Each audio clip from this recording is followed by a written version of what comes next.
Guys, dito na kami kumakain na kami ng Starbucks at umiinom ng hot coffee.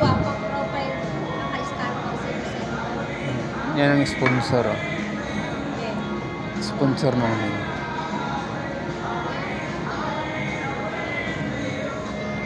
Mga kapatid. Once a blue moon lang yan. Kasi yung ilong yan, bibiakin na sa April 5 yan.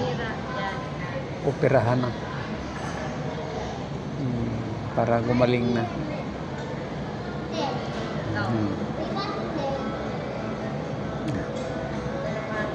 Dito po kami sa Starbucks sa Just Makati.